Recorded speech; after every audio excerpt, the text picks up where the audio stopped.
Welcome to your Monday Night Raw review here on the WWE podcast. Tonight I've got a co-host, longtime co-host of the show, Michael Gross, to join us and discuss everything that happened on Monday Night Raw, the ins, the outs, the tangents, and everything in between. This is a lot of fun as we ramp up to Extreme Rules. Let's get everything started right now. This is WWE superstar Drew McIntyre, and you're listening to the WWE podcast.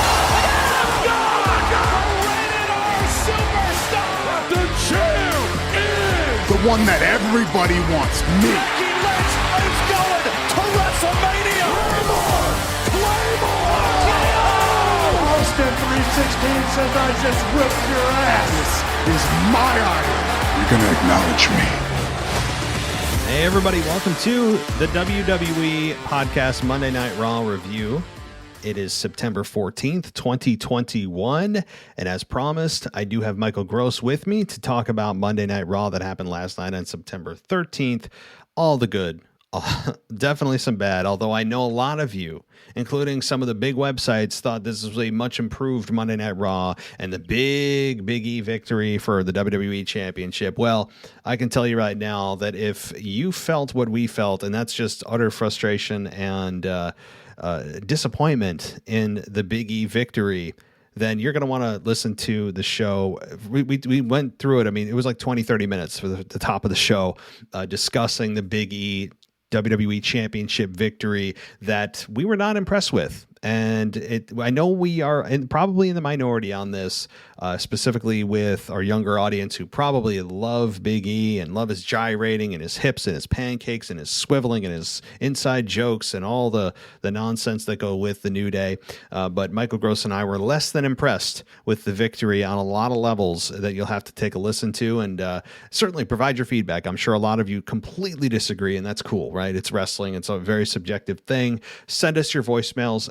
Send us your emails because tomorrow is the mailbag. So I will be able to answer your responses and your reactions tomorrow on the mailbag, which will be being released probably late tomorrow night into early Thursday morning. But you can email us at realwwepodcast@gmail.com.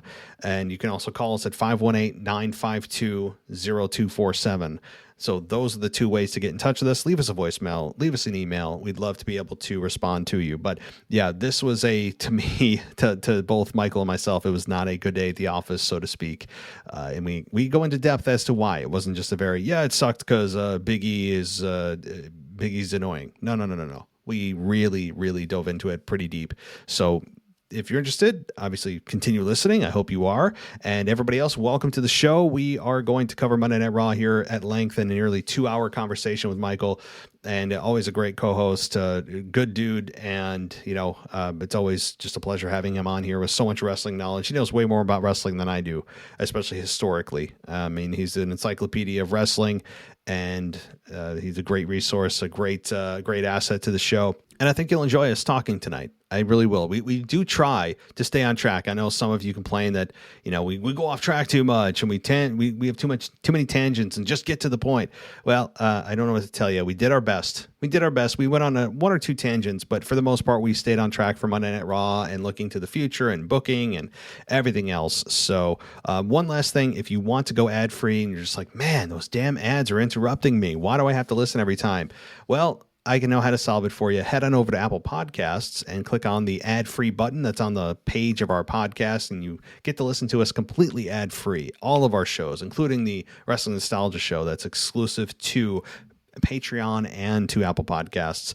And if you want to go on Patreon, it's also available there for $1 a month. You get everything ad-free and priority placement in the mailbag, as well as a shout out on the show and a Discord server access that we get to chat during pay-per-views. There's a big little chat room we have during every pay-per-view that we all talk and converse in real time about what's going on. So pretty cool. Not bad for $1 for the entire damn month. All right. Let's jump into the Monday Night Raw review with Michael Gross. Tomorrow I'll be back with nostalgia and the mailbag. So thanks, everybody. As always, I'll talk to you next time. All right, everybody, welcome to your Monday Night Raw review. Tonight, not normally having a co-host, but tonight is a special night because I've got Michael Gross with me to discuss Monday Night Raw as we look ahead to the Extreme Rules pay-per-view in just under 2 weeks. There's a lot to break down, a lot to look forward to, and yes, certainly a lot to critique. With the Big E victory, the Big E WWE Championship win, we'll get into that. But first, I'd like to present you Michael Gross. How you doing, buddy? Excellent. Thank you for asking. I just want to say to everybody, I know it's been a hot minute since I've been on the show. I couldn't wait to get back on the show, so I'm very humbled that Matt has chosen me for this Raw review tonight. And I also want to say thank you to Mimi for the work we did a couple weeks ago, and I look forward to quite a few more ideas that we have kind of churning around in our toxic cauldron of wrestling ideas. I love the adjective there, the toxic cauldron. Yeah, it's not just I like that. And you guys, if you haven't listened to it, they did a format called Old School versus New School a few weeks ago. It's in our feed. Go check it out. More will be coming, and even more things that I can't discuss right now that are coming beyond that. So good stuff coming from everybody here on the team, and I'm glad to have you here tonight as we discuss Monday Night Raw. And look, I think it would be doing a disservice to our fans, to our listeners, if, or maybe the WWE podcast universe, right? If I'm going to use the language correctly, if we didn't talk about Big E's victory right off the top here. We'll go through other things that happened on the show, certainly, and we'll do a rundown, but I'm not going to say anything. I'm just going to, without giving you any preconceived notion, my friend, what did you think about Big E winning the WWE Championship, cashing in the Money in the Bank briefcase on Bobby Lashley in the closing minutes of Monday Night Raw? 5 years too late, for one. For two, it was very hastily put together, and everybody knows that AEW forced their hands by having so many former stars come in between CM Punk, Adam Cole, and Bryan Danielson, and trying to figure out exactly what they could do as an answer. They tried to give us Extreme Rules a little bit early, and for Big E, first of all, to be reunited with the New Day like that was a step back in his career. For him even to do the vignettes backstage dancing around like a buffoon and making a joke of himself once again was a step back in his career. And for him to win the title this way as a babyface is a step back in his career. So with that being said, being held high, this is 5 years too late. He was supposed to get Roman Reigns' push originally. Everybody knows that, but then Vince soured on him. Everybody also knows that Keith Lee turned out to be the wrestler that Big E was supposed to be. But unfortunately, Keith got injured and gained a lot of weight, and he needs to be punished. With that still being said, it was a successful cash-in. However, how many times do we really need the suitor, so to speak, or the competitor to tell them when they're cashing in? That's supposed to be the whole element of surprise. That's supposed to be the bonus. Is it going to happen tonight? Is it going to happen tonight? Instead, let's blow it up on social media, ruin the surprise. You could have popped that last hour with something, a tease, have the New Day tease him being there or something like that to maybe see if it's going to happen. That would have meant a little bit more, and then keep those two chuckleheads away from him in the ring. Sure, they all wanted to celebrate together. You could do that backstage pouring champagne over his head. That would mean a lot more than them just acting like fools like they did throughout the show.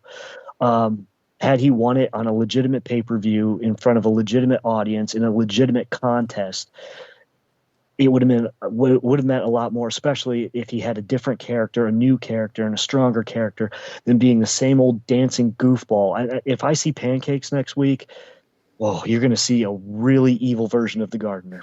That's how I felt about it. Oh, jeez. I would not be surprised if they did. I mean, Kofi Kingston did it, and Kofi Kingston, for whatever you think about him, I think he was, and I do not regret this. I don't, and I mean this, I think he was a disgrace to the WWE Championship. I really believe that, and I respect Kofi as a performer, as an actual person. He's a great human being, great father, great husband, but from a character perspective, I think Kofi Kingston was an absolute embarrassment to the championship. I know it's a feel-good story. Many people don't agree with me. That's cool. But as far as this goes, oh my God, where do I begin? right off the top, you mentioned, was it an answer to AEW? Well, it was a poor answer to AEW. It was, Yes. I mean, there's really, but at the same time, where are they going to go with Monday Night Raw? Like, they are so limited on Raw. SmackDown is easily the star of the show here. A much better put together show, a shorter show, a much more concise and structured show than Raw is. Raw is just a complete disaster, or has been for a few months, several months now. But I mean, if WWE thinks that they are going to just continue to pump out championship match after championship match after championship match, which they've done with every single available championship that they have over the last month. I'm talking about the tag team championships on both ends. I'm talking about the women's championship. I'm talking about the WWE Championship, which changed hands on Raw now, which I know Drew McIntyre had happened to against Randy Orton last year, and I know Bobby Lashley beat The Miz on a Monday Night Raw after he had formed some agreement with The Miz. And so Bobby Lashley also got the Monday Night Raw treatment when you think he would be on a bigger stage, and Big E was not on a big stage here. It's just a plain old Monday Night Raw. And so I'm not a fan of the constant championship matches that WWE thinks are going to build ratings and build interest. I think they are really shooting themselves in the foot long term. It's a terrible long-term strategy. They are bastardizing the championships to mean absolutely nothing, that the pay-per-views don't matter. You don't need to worry about getting pay-per-views, guys, because we'll give you the championship match every single week. And they do. And it's terrible that they do that for the championships, for the competitors themselves, for the overall company. And it feels desperate. It feels desperate when they do this stuff, because they know they're tanking, and they're just throwing crap at the wall, seeing what sticks. Specifically here with Big E, now I know he cashed in the way he did. You could argue, like you said, that it was a step back in his career as a babyface doing it the way he did. At the same time, you could argue, well, he's a babyface, so he gave a stupid amount of heads up. Like, I mean, most people that win the briefcase do not give a heads up. It's just wham, bam, here they come, shock and awe, no warning. Big E was reminding people like multiple times throughout the show that I'm going to cash in. So he did it the quote unquote upstanding way that a babyface should do it, I guess. Although you could argue, why would they give somebody a heads up? It looks foolish. I mean, there's definitely arguments on both sides here. The fact that they did this to Bobby Lashley, and they're sacrificing they're sacrificing surprises and shock, and anything could happen for trying to build ratings by doing this on Monday Night Raw. And again, the biggest problem I have with this is, and I put this out on Twitter, and I'll read this verbatim because I had to put this in words in a very concise way. And this is what I said. The biggest problem I have with Big E winning isn't the fact that he's still a member of the New Day, essentially, and that he hasn't changed his character at all since quote unquote leaving the group. It's the fact that his finisher, it's not the fact that his finisher is easily the worst looking in WWE history. It's the fact that instead of building Big E as a main event star and then reaching the top of the mountain by winning the championship, they're using the WWE Championship to make him a main eventer, and it's completely backwards. So that's how I sum this whole thing up. I get that, and I can understand and relate to that completely in that mindset, because Bobby Lashley was built. He had to lose that U.S. title somehow before he could go on, but you looked at it and there was nobody left. And then you look at him and he was a monster among men, and he was in a stable at the time that every time they made a promise, they made good on it. So when you have that kind of beginning upstart of momentum, you knew that Drew's days were numbered going against Bobby Lashley. And of course, then you want to protect Drew, so we'll take it off the worst champion ever, The Miz.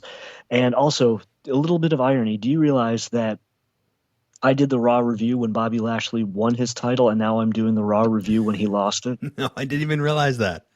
Look at the wrestling that gods. Is irony. Wow. That is irony, because you knew I was going to be so happy that The Miz lost. You're like, I'm putting you on the show tomorrow. But to me, it's like you said, okay, so is the title a prop, or are you propping up the title? And so we're looking at a situation where it's like, okay, he's your world champion. Oh, he's so tough. He's so badass. Well, is he? Because I remember every time he wrestled Rusev, he would pass out in the ring. I remember every time he had that one shot that would propel him above the upper mid card, which is such a gray area, so to speak, he would always lose. And if he was palling around the New Day and you're going to do a New Day reunion, then why didn't you have the Hurt Business stay together this long? You could have still pushed this another week over by having a bloody, I mean, get a little color on TV. 6-man match. We're going into Extreme Rules. We know that 4 of those guys are high flyers. 2 guys are power wrestlers, and there are things that Bobby Lashley can do that a human being can't, and Big E's strong as an ox. There are different ways that you could have spent, or you could have basically spent our time having us watch a free on TV cage match between the Hurt Business and the New Day, and it would have meant more than Big E winning his championship the way he did tonight, especially over an injured Bobby Lashley, which tells me that, I smell rematch. With that being said, though, it's like you said, we're going to put the belt on him, so now you believe he's a main eventer. Well, I'll believe it when he beats somebody besides a true main eventer who was injured going into it, who just had a serviceable match against Randy Orton. Look, I mean, that's a good way to put it. Is this a prop, or are you trying to use the wrestlers to build up the championship, or are you doing the reverse? And I just don't like the way that they've done this. To me, this might be the worst possible way to make Big E champion. Why? Number one, it was through a Money in the Bank briefcase, which in some capacity, you're going to make sure that you have an advantage going into the match. Now, Big E did it as most quote unquote upstanding as he could. I know he did it after a match. I guess you could say the most upstanding would be, hey, next week I'm cashing in on you one-on-one. That's my match, instead of doing it after the match. But anyway, he did it as close to upstanding as possible. And so that's off the bat. He didn't win it in a mano-a-mano, everyone's at 100% way. You also do it on a Monday Night Raw. And I don't want to hear that, anything can happen on Monday night. There are certain things you still don't do on Monday Night Raw unless it's like once in a blue moon. I remember back in the 90s in the Attitude Era, there was, I think, one time that I can remember that the WWF Championship changed hands, and that was the night after Kane beat Stone Cold Steve Austin in a First Blood match. I was just going to say that. How special did that feel when Austin beat Kane for the WWF Championship? I don't even remember where they were. It was sometime in the summer, June or something, at King of the Ring, the Monday Night Raw after. And so that's the only time I can remember. It never, ever, ever, ever happened. So that my point is, the championship matches are so frequent now. And when Big E wins it here, it's like, oh, wow, they didn't even give him a big stage to do it. The way he won it was a little bit suspect, even for a babyface. He is still a part of the New Day, even though they say he's on a singles path. He has never once delineated himself character-wise from the New Day. He's still the big goofball, gyrating, making ridiculous faces, and being super energetic, popping inside jokes that we're all supposed to find funny, and trying to break the fourth wall that doesn't do anything except expose the business. And his finisher, I mean, you add all these things up, he has not yet been that single star that we want him to be. He's still a part of the New Day. He's a New Day extension on SmackDown. He doesn't have his own identity. He is still the effing New Day, and it's the worst thing you could have done to try to make him a credible WWE champion, other than some people feel like he's a lovable character. The New Day, to me, fizzled out about 5.5 years ago. I don't understand how people are still cheering for them. And you know what? As much as I blame WWE for this, I also blame the WWE fans who are cheering for this guy, because they're supporting WWE's decision to do this instead of doing what they should do and boo the hell out of this. They won't. And they won't, but the fans are also just as guilty and have just as much blood on their hands, so to speak, as the WWE creative does. And, it's like you said, okay, he's still a gyrating fool. I loved MVP's opening the show, MVP saying, while you're out here, something along the lines of, while you were out here gyrating, looking like a fool, Bobby Lashley was winning world titles and dominating people. And it's just like, he just called you out, and it's like what the Hurt Business always does. It tells you the truth. You might not want to hear it, but it's the truth. And there's one thing that I noticed going into the match right before Big E had stormed the ring and declared himself ready for the match, was during the Randy Orton versus Bobby Lashley match. In all my 35 years, I really didn't know that the title just couldn't change hands on a count out of the ring. I can't do it with a straight face. I'm sorry. I was just really glad that they reminded me it has to be pinfall or submission. I said the same thing. I said to myself, I'm like, wow, that really clears it up. It was a bit foggy. The rules weren't clear. I was thinking, well, wait a minute. If he gets counted out, does the championship change hands?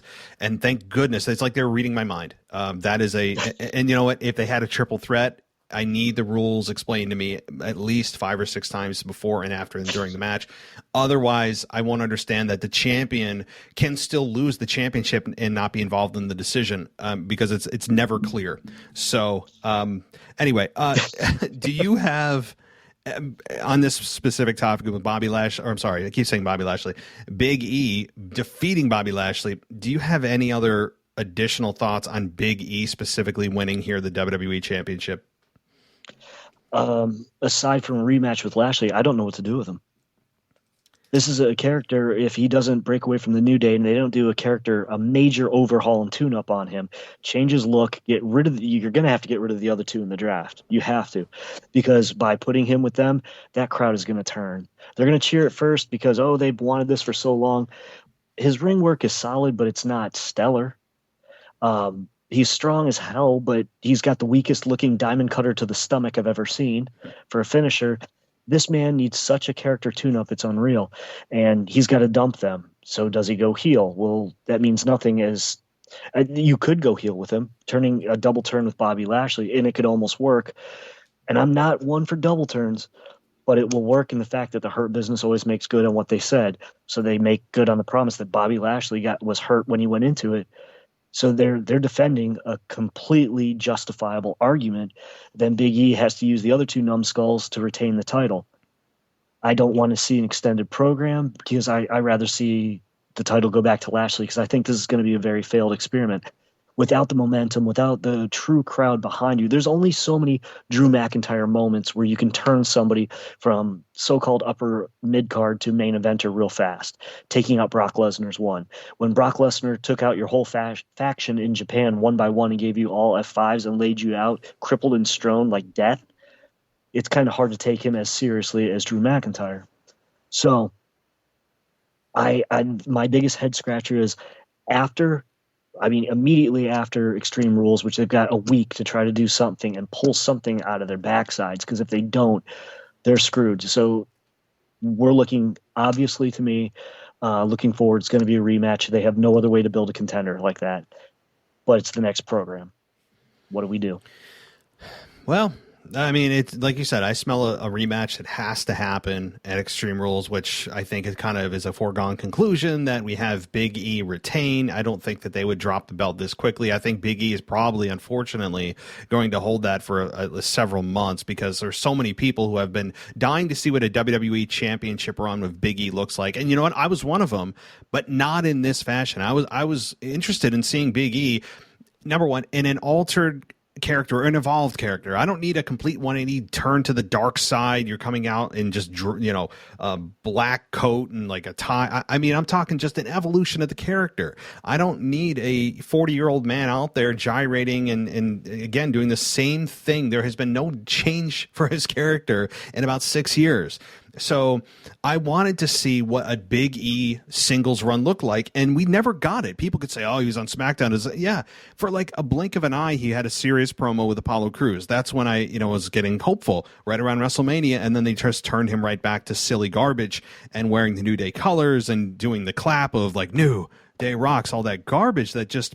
Yeah. You need to break yourself of that, bro. You got to break yourself of that if you're going to move. And, I think WWE is just, I think, playing it safe and doing what brought him to the dance. But they're afraid to do anything with him, I think, or they just don't know.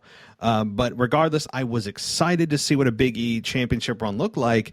Just the exact opposite in terms of what his character as champion would be. It's to me, the worst case scenario. And to me, the worst of all is not even just Big E, but you had, like you said, those two just clown heads of Xavier Woods and Kofi Kingston, who are going to now be just they'll probably have some stupid celebration next week, and you can see the pancakes flying. I mean, I can see a Raw opening next week with the New Day celebrating with balloons and you know, I don't know, a magic show and like all this crap. I can vision it now. I can see the Big E celebration where they're popping champagne and pancakes and this and that, and Bobby Lashley interrupts and somebody gets a face full of cake or some. I mean, I can see it.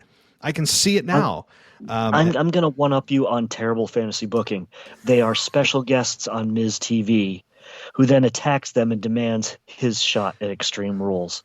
Ladies and gentlemen, TV nobody wants to watch. Thank you very much. Yeah, just change the channel now, right? Like it's like pre-changing the channel. I can see it now. The problem is you have Big E and Xavier Kofi and Xavier who are going to make this 10 times worse and double down on what makes Big E and the New Day the worst ever right now in terms of unwatchability. But I know this. Go ahead. I was just going to say that. This is when we talk about character tune-ups, and you said you don't want a 180. I don't want a 180 either, but I can tell you a good idea or a good example of a character tune-up. So when Dean Ambrose leaves WWE, he reemerges as Jon Moxley, his old character. But Jon Moxley was known in Crash Zone Wrestling as just a psycho lunatic. However, instead, he pops up in New Japan, challenged and successfully won, the U.S. title? But when you looked at him, one, he was in great shape, but he got better shape. Two, instead of doing the psycho stuff or even the goofy moveset that they had him doing in WWE, he wrestled New Japan style. And the other big thing was he wasn't wearing the street clothes. He was wearing like quarter-length shorts with barbed wire thatched, like an image of thatched barbed wire on one leg. He looked a little bit different. It wasn't completely different. It's not like, oh my God, his new look. But the fact was he was in great shape already. He got in better shape. He actually wrestled and wrestled hard as opposed to relying on any kind of furniture or any kind of psycho spot. He had a little bit in there to remember who his character was, and he changed his garb. It was a fresh update to a character who wasn't necessarily stale, but could have been stale if he showed up as the same old Dean Ambrose style at the end of his WWE run in New Japan. That's what Big E needs. A little bit tweak on the look. If you have a chest the size of a barrel, why are you covering it with a singlet? It's the same thing I say about like Bobby Lashley's leggings. His legs are the size of people. Show those things off. Yeah, I like that analogy of Jon Moxley because there is some of Dean Ambrose in there, but it was a tweak. It was an evolution. It was more him, more real. And I think that Big E is a lot like this in real life, which is why it's been quote unquote successful, is that he is just kind of a big goofball. And I get maybe for him being serious, it doesn't come across naturally, and WWE doesn't want to go down that road at all. You could even argue that The Undertaker turning from the dead man to the American Badass was not even a 180. Why? He had the link of the long trench coat that linked back to the old Undertaker, and he still did a lot of his moveset. He still had a lot of the facials and a lot of the promo style in certain terms, certain ways that linked back to the dead man. And so I don't want, like you said, we don't need a totally new, who the hell is this Big E? Just, there's got to be an evolution. There is exactly zero evolution. When Big E broke off from the New Day, and we were all like, oh, cool, we're going to get to see a Big E singles run and finally get to see what that looks like. And I said when that happened, the day that it happened, I said, okay, cool.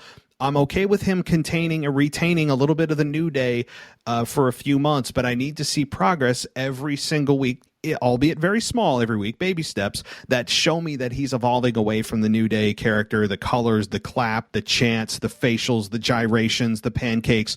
I need all of that eventually gone, and I'm okay with it slowly moving away. And instead, there'd be flashes of it, and then he'd revert right back. And then flashes of it, and he'd revert right back. And right now, we're right back to the just nonsensical garbage that we've been dealing with for the last, I mean, it's got to be 5-6 years now. And that's the biggest problem I have with this, is his character and the fact they are using the championship to build him up as a main eventer, to try to define him as a main eventer, which actually brings down the championship. That's the biggest problem I have with this. And that's my closing statement. So I'll give you a chance if you have anything. The last thing I'm going to say on this matter is if I see a pancake or a bootio next week, I mean, what you did is you just took the title, you defecated on it, and you just put it in the middle of the ring for everybody to point and laugh at. I'm not saying that Big E's that defecation. I'm saying the character and bringing that level of childishness to it. And one other thing I'm going to expound on this before we move forward is the fact that you notice when they pan to the crowd, it's a younger crowd, and I don't mean younger like the 18 to 49 demographic. I mean like the 12-year-old. Yes. And that's okay, Vince, have fun with that. Have fun with that when you sell the company. That's right. That's right. I mean, all right. I mean, I could keep going on about this. It's just, it's so infuriating. And then the problem is seeing the crowd support it made me even angrier because then that validates WWE's decision. It was just infuriating for me on Monday night. And I have no problem with Big E as champion. I think he's a decent performer. I think he's a good person. I've seen no bad press come from him.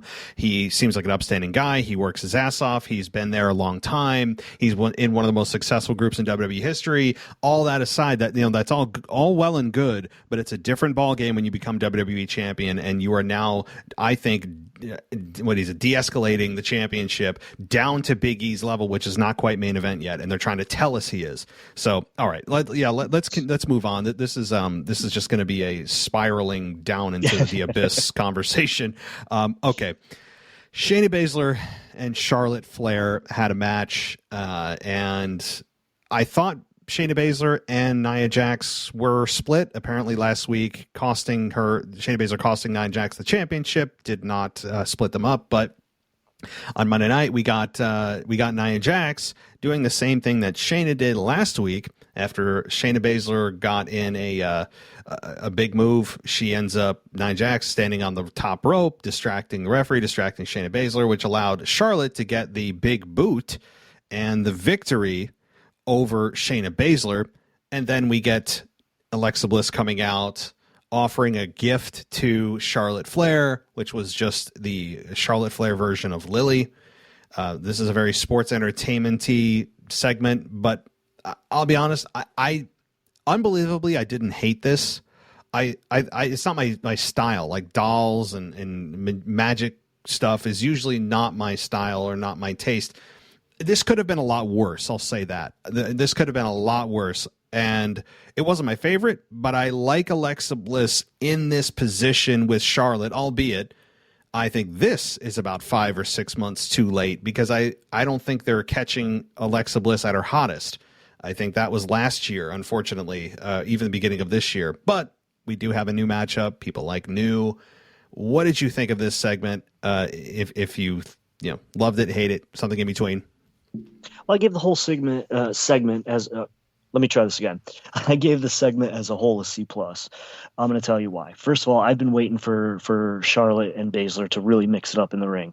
With the conflict of styles, I thought this would be a much better match than it was. But it seemed that the camera work kept definitely panning towards the entranceway. Like, did we get our cue yet? Did we miss our cue yet? With that being said, I think the Botch guy is going to have a lot of fun with some of the missed moves we had. Let's talk about that what was it? The missing of the big boot into the sloppy elbow. At least they covered for it as fast as possible. But when Charlotte went for that boot and then they both froze and then Charlotte quickly did the elbow, that's why she's one of the best, because at least they could cover for it. And Shayna was smart enough to take the move, sell it, and try to go from there. And then the botched back body drop, body slam, whatever that was just, I don't know what was going on in the ring. Maybe they're just not catching their cues. And what do they always say? That the heel calls it in the ring. Well, they're both the heels, so that could be a little confusing. So the other things, a low point is right before the commercial break when we get reminded the Queen is reigning before the break. Mm-hmm. Please.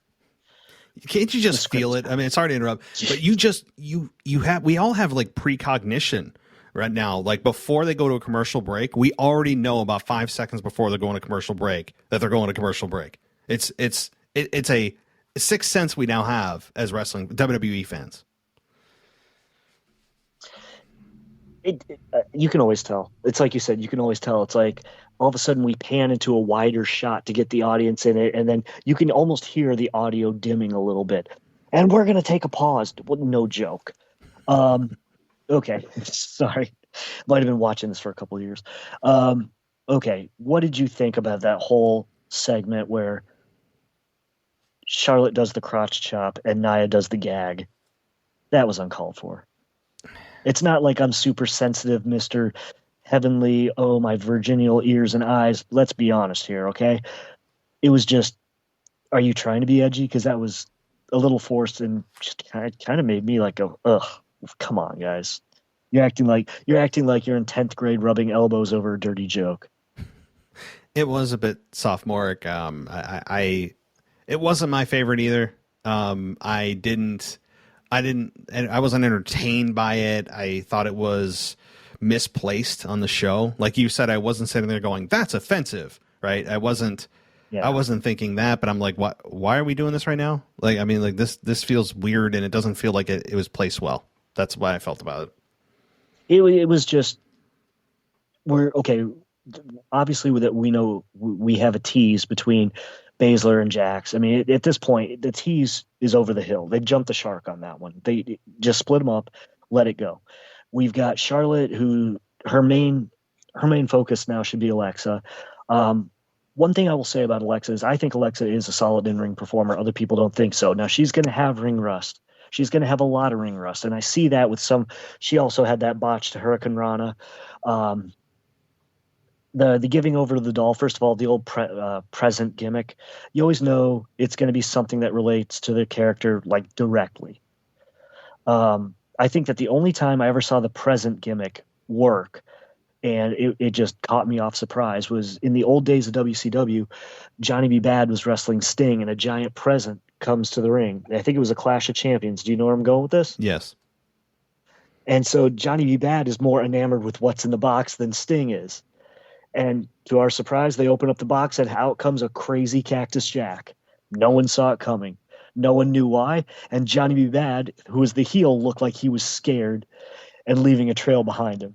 So that was the one time that the present gimmick, I liked it and it worked. But when they did this, I was like, okay, it's going to be a doll.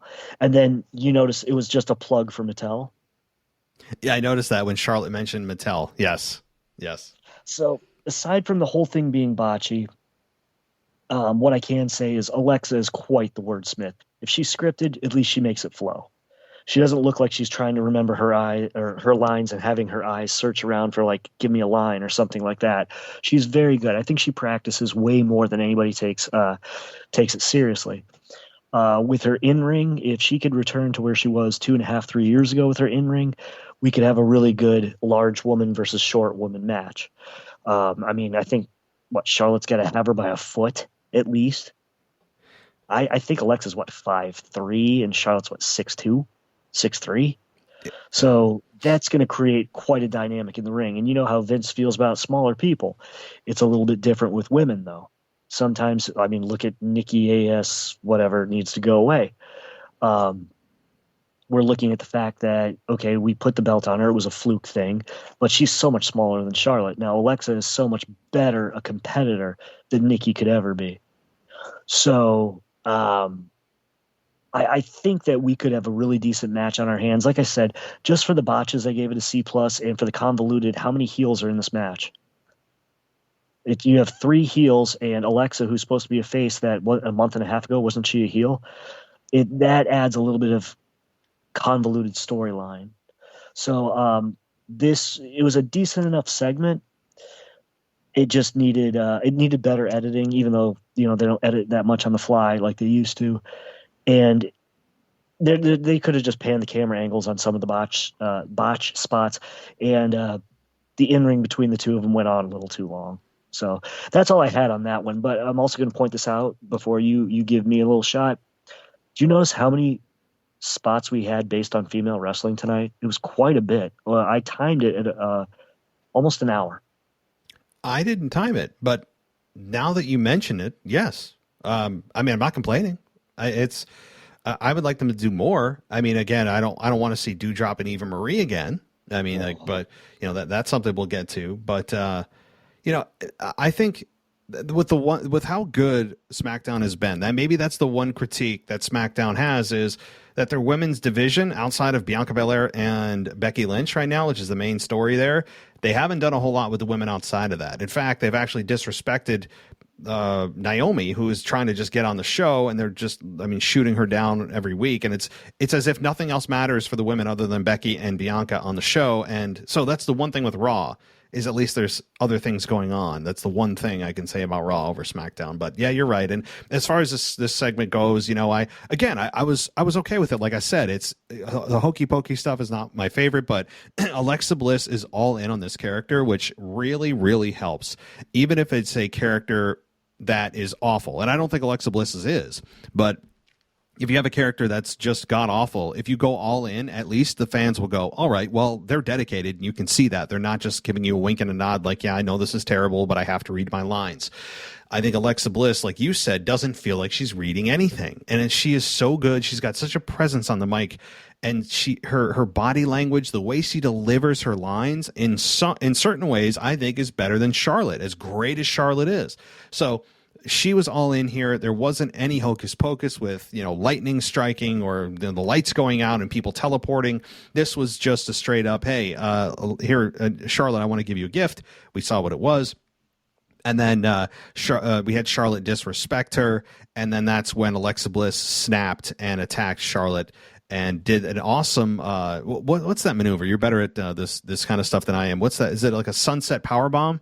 Is that what It's a Canadian destroyer. It's a code red. It's a code red. Excuse me. Canadian destroyer's jumping off. Yeah, she did a great code red. The setup was a little sloppy, but they covered for it fast because they're both professionals. Charlotte, that's one thing. Like I said, with the botched big boot into the back elbow, it's like they know how to cover for it. Yes. So the setup took like 1 second too long, but bam, they nailed it, and that follow through was great on it. I honestly think that match is probably going to be the best one at Extreme Rules. And especially if Alexa digs deeper into her evil persona. It's Extreme Rules, so weapons are going to come into place. I would love to see a giant doll come into place and it be a wrestler underneath, someone who underhandedly helps Alexa Bliss, but I don't want it to be like the bunny, like who is it? Like show who the person is. They're not magically under the spell, but they did her a favor because they have a connection from the past, and not be Nikki of all people. So you could do something with that you could make that storyline work. And the giant doll, just have it sitting in a rocking chair, for the match at like ringside, and you just think of it as a prop. But then all of a sudden it gets up at one point and attacks. That could help out, and that could be the decision maker for the smaller girl beating the larger one. Exactly. And there is, as you mentioned at the beginning of the talk about this segment, the difference, the striking difference in size between Alexa Bliss and Charlotte is striking.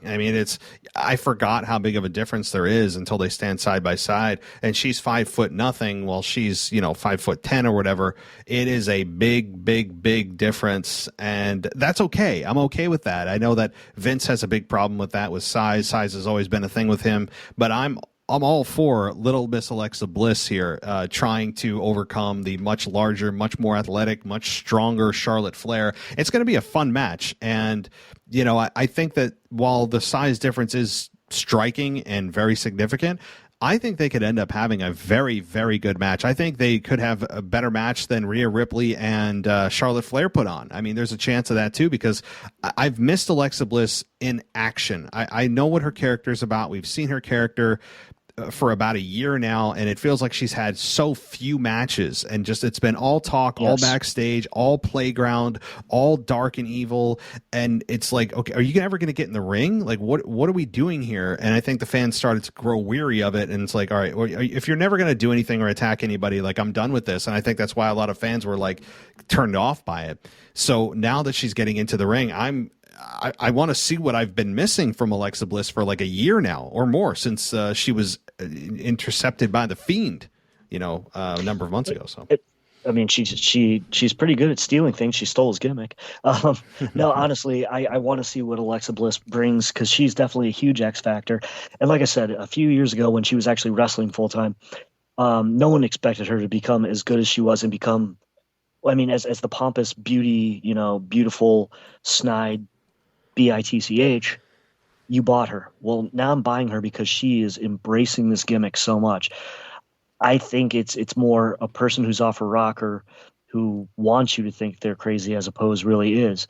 She's bringing a true apple pie to the table that you can sink your teeth into instead of a picture or a rubber apple pie and saying, this is what you could have.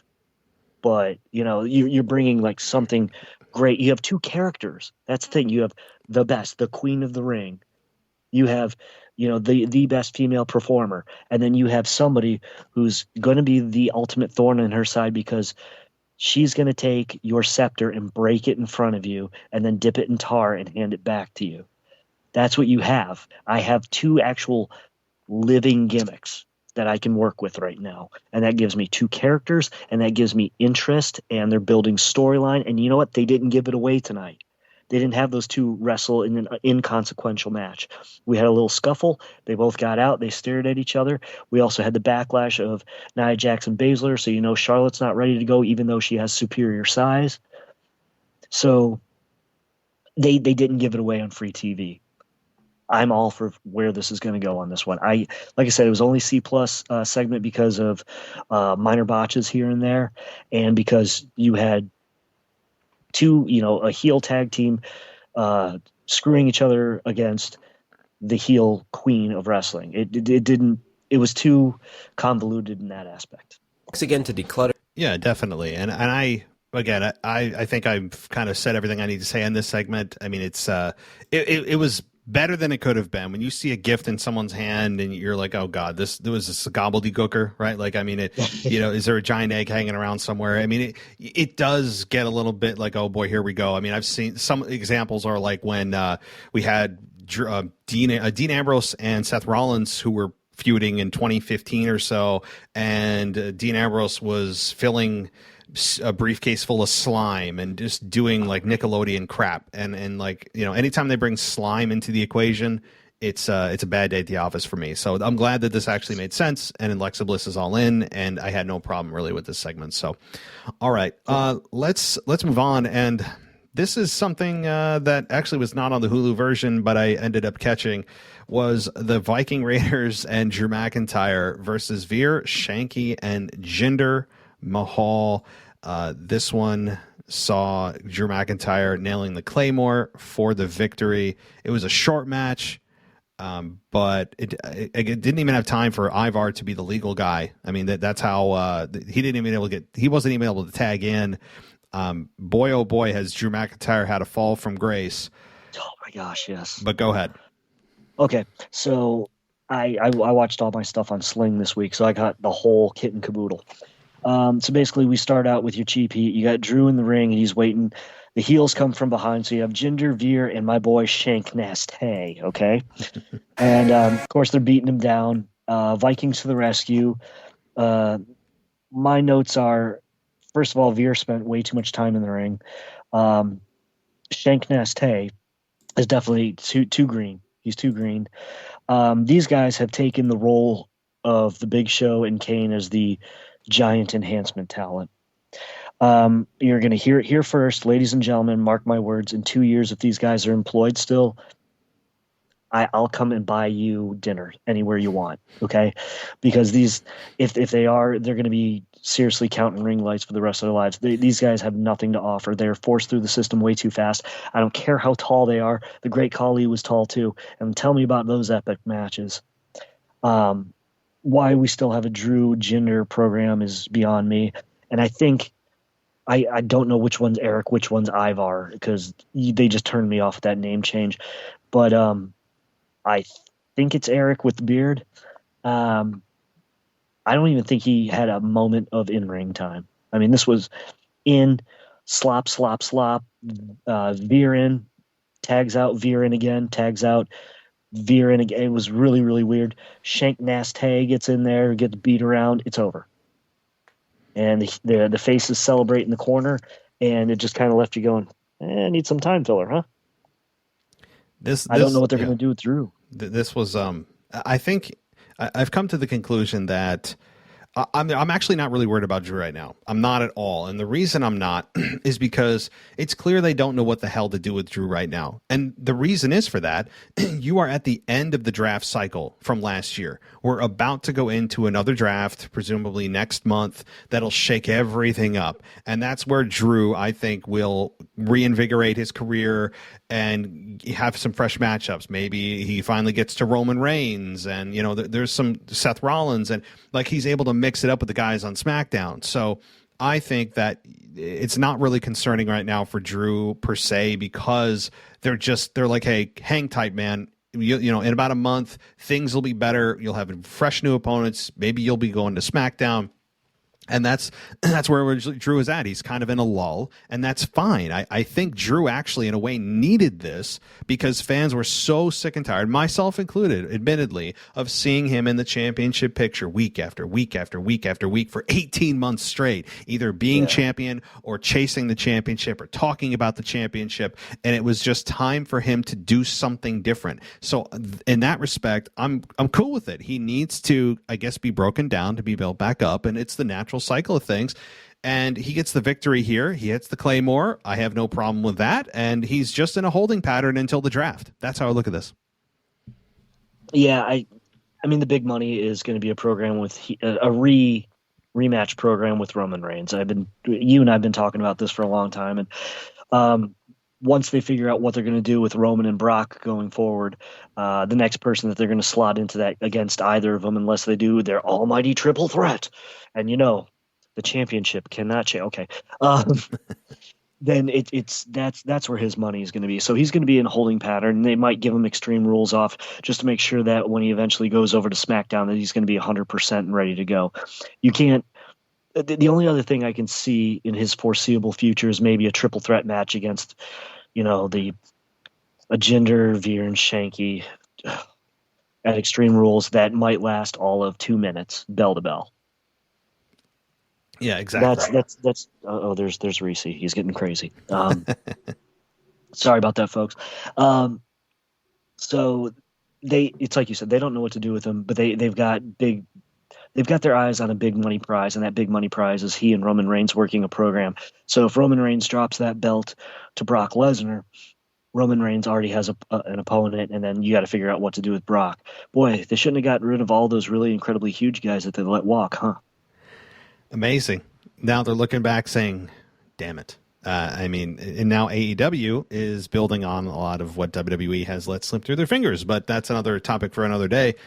Yes. Certainly. So, all right, let's move on. I really don't have much more to say about this match. It was really an inconsequential match that we all thought Jinder and Drew were done, but again, holding pattern, guys, holding pattern. If you're a Drew McIntyre fan, don't be concerned about his career, for real. I think that this is just a really just hold steady, steer the course, and he'll be back in the main event in a month or two. I really believe that. So, all right, then we get Damian Priest versus Jeff Hardy for the United States Championship.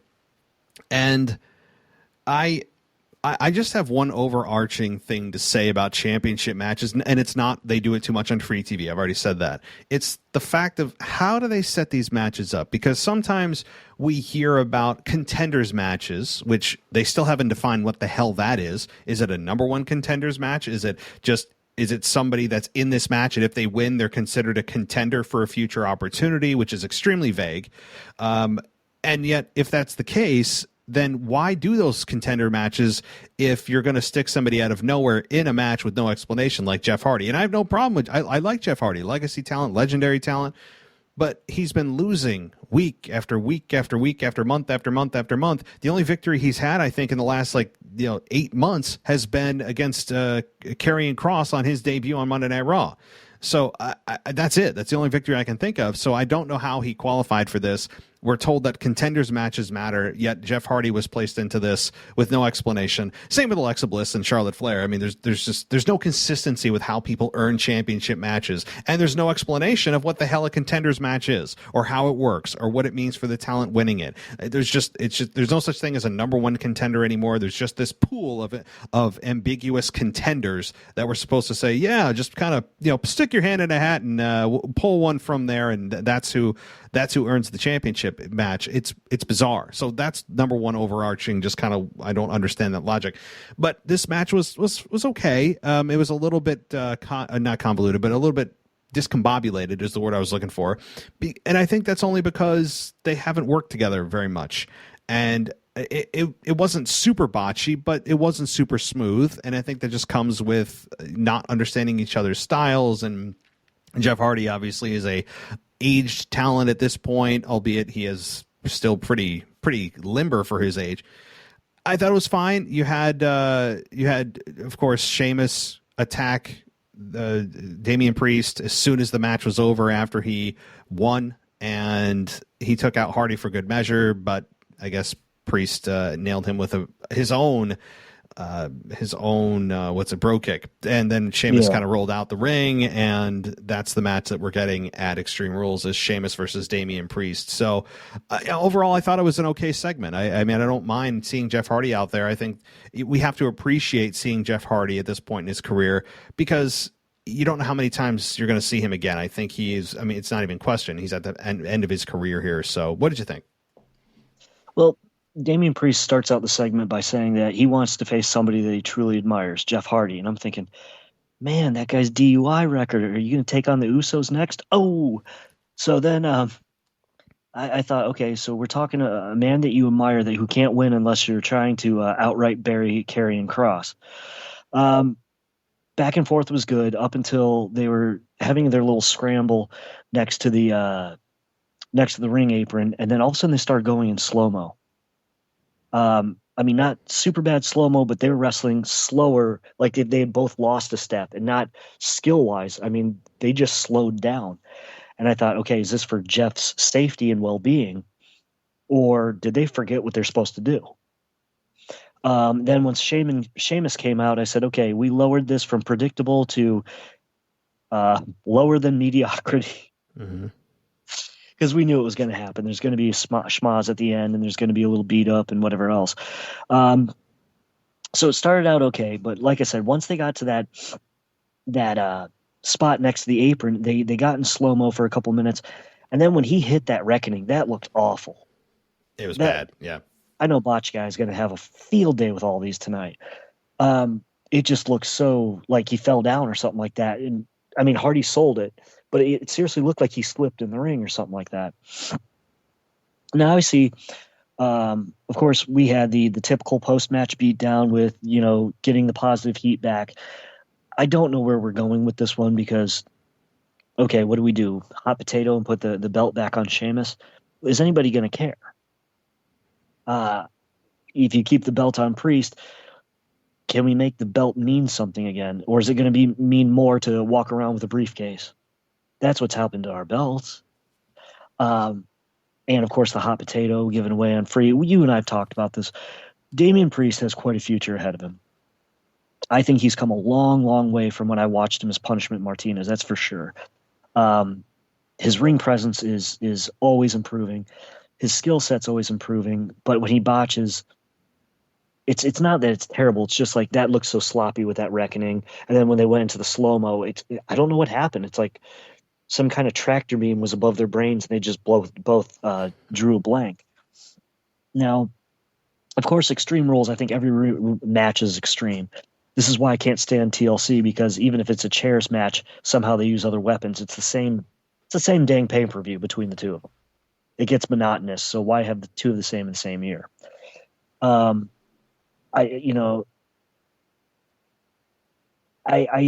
afraid of what Damian Priest's next options are going to be after Sheamus. This is another one. If you flip him over to SmackDown, you're going to have to take the U.S. title with you, which means whoever has Intercontinental is going to have to come over to Raw, because that's the way it always works for some reason. Also, with what you're being said, like, so do you stick your hand in a hat and pull out who your champion is or challenger is? They had hyped it up on social media that he's going to have an open challenge. I'm sick of the open challenge. If it's going to be an open challenge, get rid of the U.S. title, get rid of the IC title. It's the same company. You have two different TV titles. I've said it a million times. It makes more sense that way to have an open challenge that way. You say the committee has said this guy's won a couple matches. That's who you defend against tonight. Every time you're on TV, you have to defend it unless you're in a tag team match. That's the rules of the TV title. That's the way it's always been. That's the way to make it a lot smoother. What's it mean when almost every time your U.S. champion's foreign? Is that for PR use, or is that because you can turn them heel and use it as cheap heat? That got old in '89. So face, heel, whatever. It's always funny that a foreign person has to hold the U.S. and that's going to be your big angle for them. It's dumb. Just go to TV titles. They're two TV programs. They're not two different companies. Do we ever refer to Dynamite and Rampage as brands? I didn't think so. So we're not sheeple anymore. We need to like look at it and say, hey, if we're gonna have an open challenge, that's when you have your matchmaker say, this person has the momentum. This is who you're gonna get tonight. I'd rather have Adam Pearce or Sonya Deville come out and make the announcement of who the challenger is.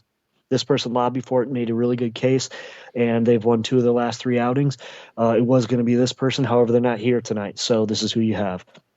That's how we just sewed up all the goofiness that makes us angry. Should I just come out of the audience? It's me. Yep, Michael Gross is here, 145 pounds of twisted steel and sex appeal. So that's where I'd go with it. There's a T-shirt for you.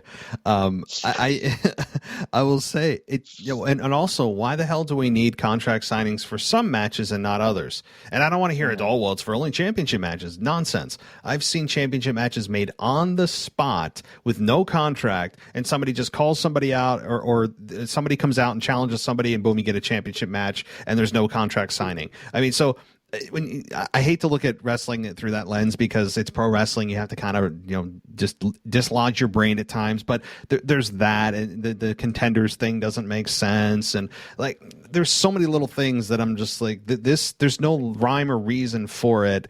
And sometimes people seemingly are pulled out of a hat. There's no explanation. And yeah, so anyway, the last thing I'll say about Open Challenge, Open Challenge is something that I know John Cena was very successful with the U.S. title. He probably did it better than anybody did, and I think he did actually elevate the United States title during that time several years ago. But in general, I think the Open Challenge has been overused, particularly on the babyface side, who every time a babyface becomes champion, they just always have to transparently say, I'm going to be a fighting champion, and anybody that wants this opportunity gets an opportunity. All they have to do is ask. And I'm thinking to myself, okay, I know what they're going for. I know it's supposed to be a likable attribute for somebody to just take on all challengers, and that they're not going to run from a fight. That's the logic that Vince McMahon instills in us, that we're supposed to go, oh, cool, I like this person. They're not a coward. At the same time, I'm looking at this going, okay, first of all, to me that's too like heartwarming and too icky for me. It's too PG. I don't like when people do that, and every single champion who's been a babyface that wins the belt has to say it transparently and go back and look every time they win, especially at WrestleMania. Nonetheless, I think it's doing a disservice to the championships when you have an open challenge saying that anyone deserves a shot at this. Why does anyone deserve a shot at this? It's devaluing the belt because it's supposed to be believed that only the top talent are supposed to get championship matches. That's the way it should work. Again, it's the talent elevating the belt rather than using an open challenge to have the belt elevate the talent. And I do not like that logic. And furthermore, as a babyface, if you're doing open challenges, why would you put your belt on the line for any and everyone for something that you apparently worked your entire life, scratched and clawed to get, and you're just going to allow anybody to come along and try to take it? It's the most ridiculous logic ever. So that's what I feel about open challenges. I know it has nothing to do with this match. I get it. But since you mentioned open challenges, that's how I feel. Like I said, what does it mean to mean you're the U.S. champion? And then what's it really mean to mean that you're the Intercontinental Champion?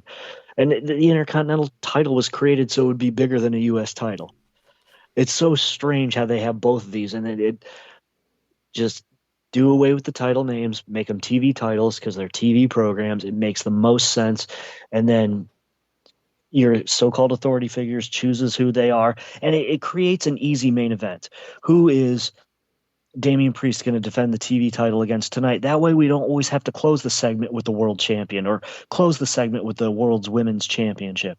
We don't always have to have those marquee players. Instead, we want more next week. But at least typically we were rewarded because the TV champion was the best worker on TV. And that's the way WCW played it with Jericho and Eddie Guerrero. And of course, there were some questionable people like Prince Iaukea and so on and so forth. But let's close the show with the main event being one of your best workers going out there against someone else who's an up-and-coming worker. That makes sense to me and leaves us salivating for the main event storylines. Exactly. It's become a kind of a crutch that WWE leans on at times, and I think it does a disservice to the belt, does a disservice to the babyface champion. But all right, we got off track as always. Okay. And it's cool. It's something I feel very passionately about, and I think it's one of the fundamental things wrong with pro wrestling right now as a whole is the whole let's use the belt to elevate the guy. And or the gal in whichever case it may be. But all right. Let's see here. Nikki ASH versus Tamina and Rhea Ripley versus Natalya. So what are your thoughts on this match? It was not on Hulu, but again, I did catch it. So it was something that WWE felt wasn't important enough to put on the abbreviated version of Monday Night Raw. So your take. Well, first of all, did you catch the throwback to Kane and Hurricane Helms in the pre-match little spat backstage? Was it the pre-match with Nikki and Rhea Ripley? Yeah, Nikki and Rhea Ripley are talking, and Tamina and Natalya come up and they call her a freak, and she looks over and she's like, "I've been called worse than a freak in my life, but I embrace it." Something along those lines. Yes. And that's what Kane said to Hurricane Helms when he was like, "Freaks are cool," when they formed their tag team. And of course, you've got somebody in the superhero role, just like Helms, who's much smaller than Rhea Ripley, who's the monster in the Kane role. I'm like, do you think I've forgotten 20 years? That's right, you think I did forget. It was a nice callback, but it's like it also tells you, hey, what was working 20 years ago? We'll just recycle it. I think the highlight of the almost 30 minutes between the two, including commercial breaks, was the backstage spat before the matches. This was a ratings killer. It just looked so scripted. And you've got Nikki, who's supposed to be a superhero and syrupy sweet, but every once in a while breaks character and does the weird screams like she used to. And she's all over the place. Like, there's no congruity in her wrestling or in her, I don't want to say character, but just her ring presence. It's like she gets lost in there. Tamina has much better ring presence, knowing where her cameras are, knowing which side of the crowd she's working, whereas Nikki is, I don't want to say schizophrenic in her actions, but more very choppy in her actions. That's the best way I can put it. It was slow and plodding at points. It was, to me, a ratings killer. This was your bathroom segment. So we were more blessed to get Natalya and Ripley when we segued into that. And, of course, we've got one babyface going over. So we're imagining that Natalya is going to find a way to go over. And, I'm still not sure what role Ripley plays. I almost feel like this is the Matt Riddle and Randy Orton connection, but the female version. It is so eerily alike because is Rhea Ripley a face, a heel, a tweener? What is she? Are we waiting for her to turn on Nikki and give us a program that no one's going to care about because we can see it coming? I don't know. All I know is that Rhea Ripley's incredibly talented. Natalya is one of the most seasoned veterans on the females roster, period. My only problem with this match is it filled like a lot of filler. It's like, guys, we're going to give you 15 minutes to go out there, including commercial break, and just keep going. It wasn't as plotting as Tamina and Nikki. It was just the fact that it just kept going and going and going. And I don't know. That's what I got out of it. And then I was surprised that both times the Ripley Nikki team went over. So it almost says what's going to happen at Extreme Rules as far as the challenge going on. I just think at this point anybody could see that. So more than anything, this was just an incredibly long segment that more, I think, was done with the backstage brawl to gain heat and get tension between them than having both the so-called baby faces. I think they're the baby faces. I don't know. Please put me in check on this one. Tell me what you thought. Here's how I look at it. I think Nikki and Rhea are the baby faces. Tamina and Natalya are the heels.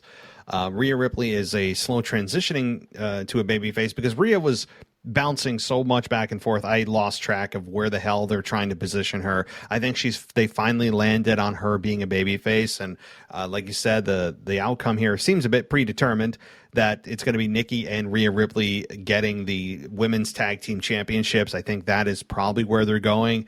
I think that's something that is honestly needed if you're a women's tag team championship fan, because the women's tag team championship has really been forgotten over the last several months. It seems to go in waves, and it seems to be, you're like, oh yeah, that's right, the women have a tag team championship, and wait, who is it again?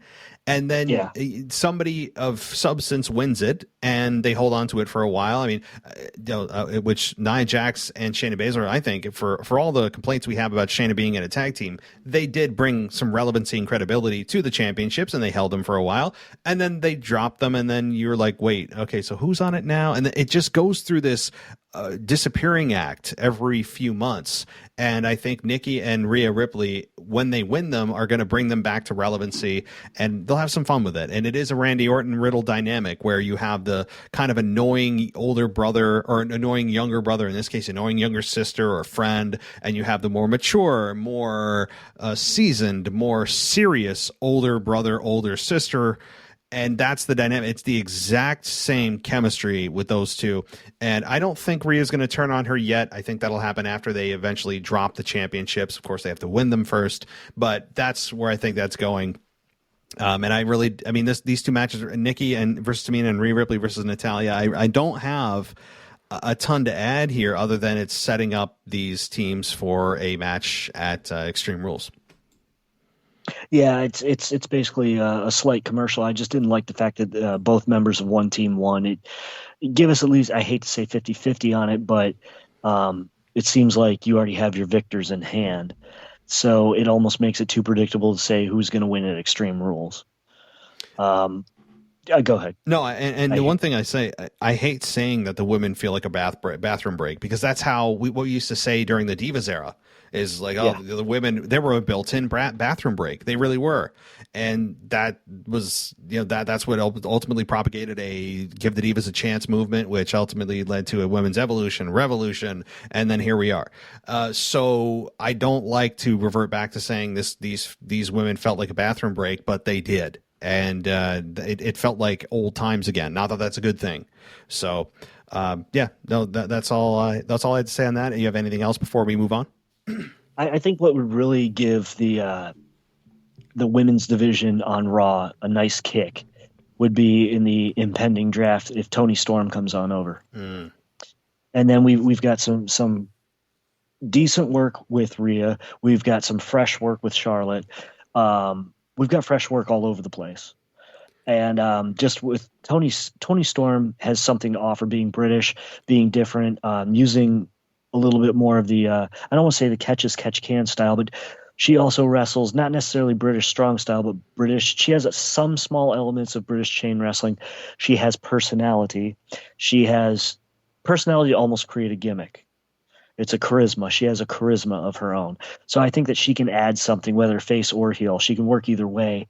And I don't feel like it's stale over there. I just feel like with all the shakeups, all the releases, they're grasping at straws and trying to give us stuff. And then by giving us one team solidly winning in one night going into Extreme Rules, and then Charlotte taking on having problems with a heel team, being a heel, and then having face kind of get the best of her, just having a new face in the mix is really, even if it's one person, Toni Storm, I think, is the one that can really spark up and reinvigorate the Raw women's scene. Definitely. Yeah, there's no doubt. I'm the women's the women's division as a whole does need a bit of a jolt, and Toni Storm, excuse me, I think is better off on Monday Night Raw, or at least getting an in-ring capacity, because right now she's hanging out backstage and just waiting for Dolph Ziggler to come up to her like she does on SmackDown. Like, I mean, what are we doing with Toni Storm? They build her up. And she's an amazing competitor. I remember watching her on the Evolution pay-per-view, of which I have no idea why they haven't done a second one. It's been years now.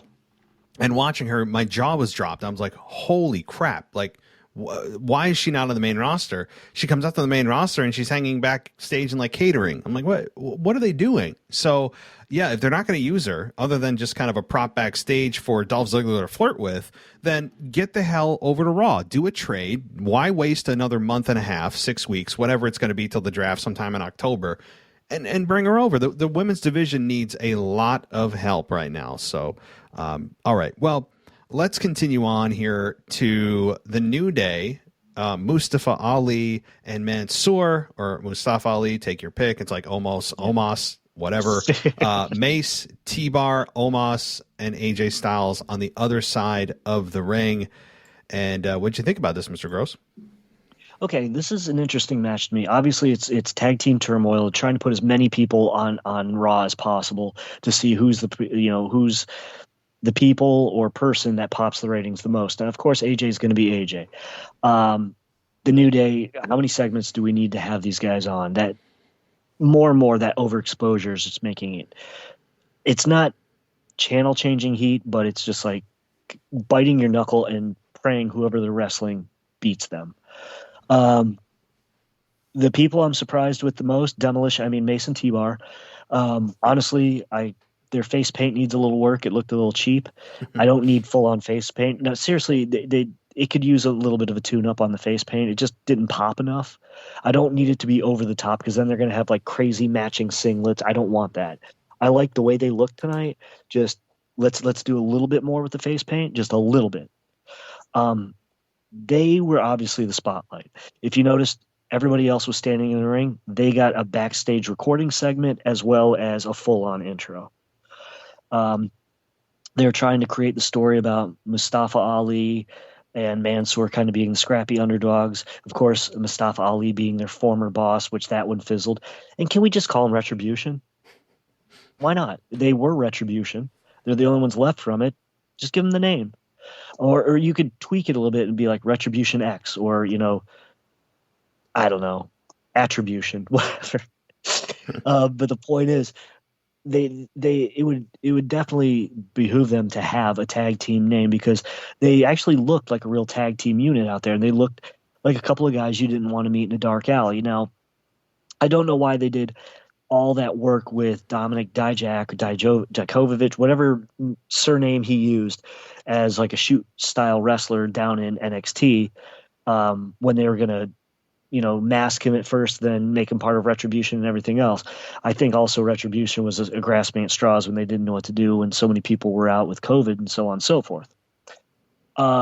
So bringing it all full circle, Omos is still getting protected. Which, you see it, I see it. Of course, being in the last couple minutes, doing some big power moves. I hated the 4 babyface on one and then throw him kind of thing. That's been played out. You got to realize each one of those guys is a base 200 pounds. That's 800 pounds holding down a 300-pound man. You got a 500-pound swing. I think they're going to be okay.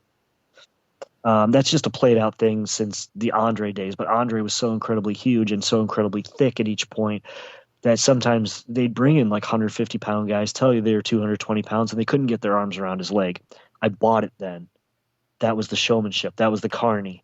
Now we've got a guy who, he's in decent enough shape. I don't know. We don't know what he looks like with that hoodie off. That still needs to be upgraded. But what we got out of here is kind of it was a tag team match. It was a filler match. Of course, you've got the tension between Mansoor and Mustafa Ali. Where's it going? The blind tags. So obviously they're teasing a split between them, but then where do you go with that? So I need more meat with my potatoes there, because you're just giving me side dishes and I need my main course. So if you're teasing it, I got to see why. And are we going to care? Ultimately, are we going to care, or is it going to be a curtain jerker for Extreme Rules? So obviously the people who look the best in this one are Mace and TR for a second week going. And I thought T-Bar damn near killed Mustafa Ali with that kick. The way he sold it with the spin, that big boot to the head coming off the ropes, that was beauty. That was a great spot. That was also great showmanship, because people forget that Dijak, T-Bar, whatever you want to call him, he's been in wrestling for about, I think, 7 years. He started out in Ring of Honor, and I might be a little skewed on my timeline. It might be like 6. But he definitely honed his craft more in NXT. They put a lot of work into him. And if he didn't hurt Ali, he made it look like he killed him in the ring. And I love that spot. Mace remains to be seen, but I've got some faith in him because he didn't look sloppy. He's still new, and he's pulling off the big man, the big brutal demolition, Legion of Doom, Powers of Pain role. He's pulling it off really well, and he looks like he's believing in the gimmick.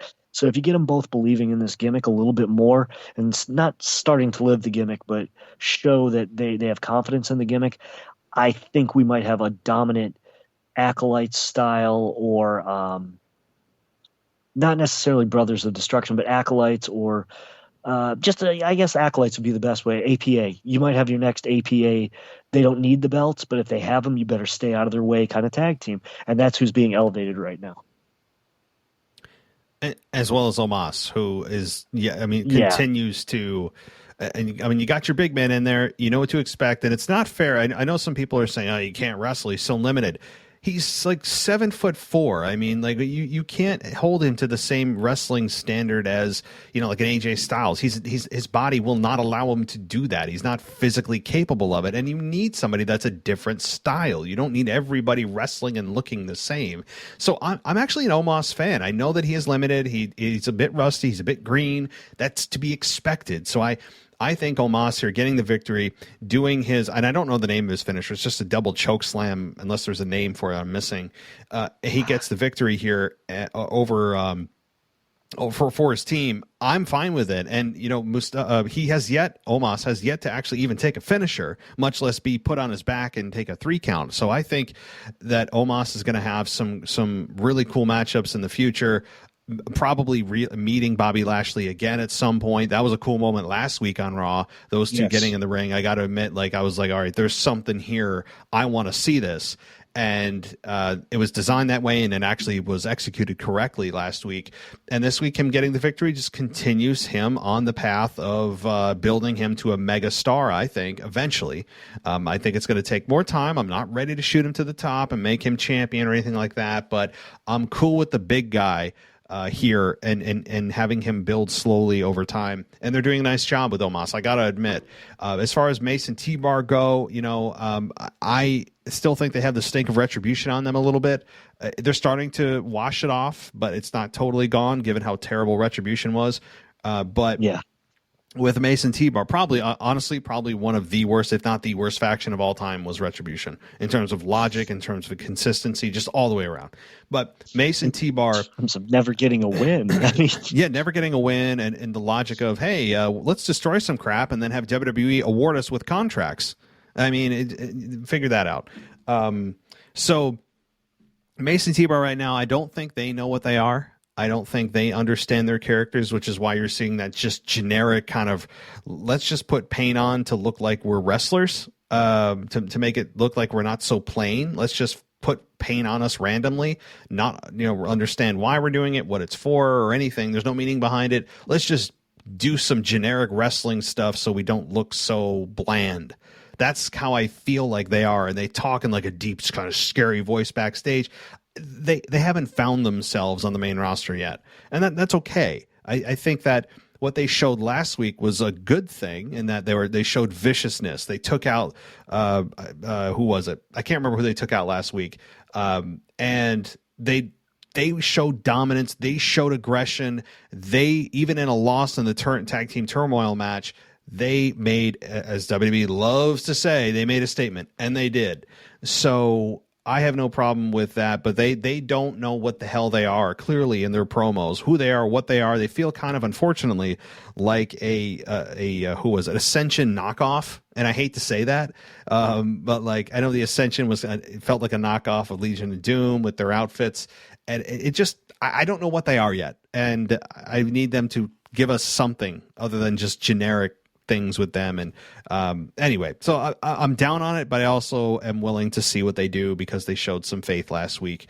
Now, I have no problem with Omos and AJ Styles staying together if it's going to mean that AJ Styles eventually gets one more run as champion, or at least in a big singles role.